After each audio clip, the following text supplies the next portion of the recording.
Alright, I'm going to show you a ringtone creator that I use to make custom ringtones for my iPhone, but you can certainly make ringtones for your BlackBerry, any smartphone that uses MP3s, or the new Droid phone, or any Nokia, of course. This is the software. It's called Ringtone Maker. It's in the watermark. You can visit my website to learn more about it.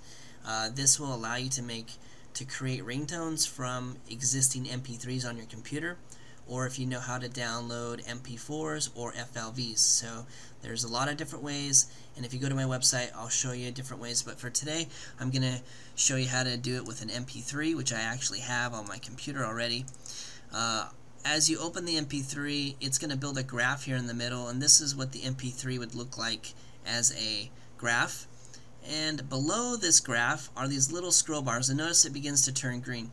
Well, this is going to be where we cut the ringtone, because we don't want the whole MP3, we just want a small section of it, usually the chorus or a certain verse or certain line within the MP3.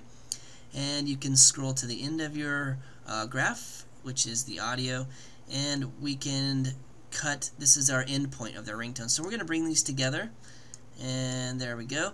So let's just say we want to cut out this yellow section. Now we don't really know where we are within the audio. What you do is you hit the play button, and it'll begin to play the audio from your first cut point.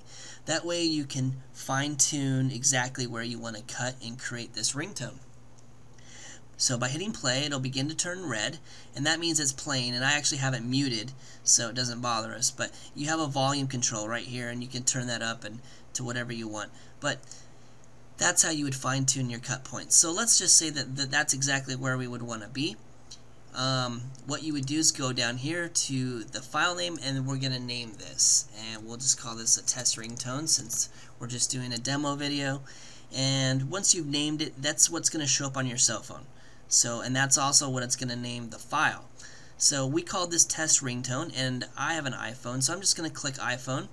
It'll cut that yellow section out, which it just did, and you'll see that it says test ringtone right here, and it's a .m4r file, which is a strange file type. But the software cut that section out, it converted it, and it put it in the proper format. And then what you'd want to do for your iPhone users is you just drag and drop this into your iTunes in your library under the ringtones folder. So just drag that, sync your iPhone, and that'll show up in your iPhone. And then to get to your custom ringtone for the iPhone users is you would just click on your settings button, and then you would go to sounds, and then you would go to ringtones, and then you'll see at the very top it'll say custom, and whatever you named your file, since I named it test ringtone, it'll show up as test ringtone, and you can check that and use it. So if you have a BlackBerry or any other cell phone which generally uses MP3s, you just click the MP3 button. It'll cut the yellow section out, which is your ringtone. Notice it says test ringtone MP3, and then you can import that into your cell phone. So that's how easy it is to make ringtones using our Composer software. You can visit my website to learn more. I have a lot more tutorials and videos that you can watch, and I show you how to make custom movie trailers, funny or ringtones, and all kinds of fun stuff that you can do with this software. So rate the video 5 out of 5. Thanks for watching.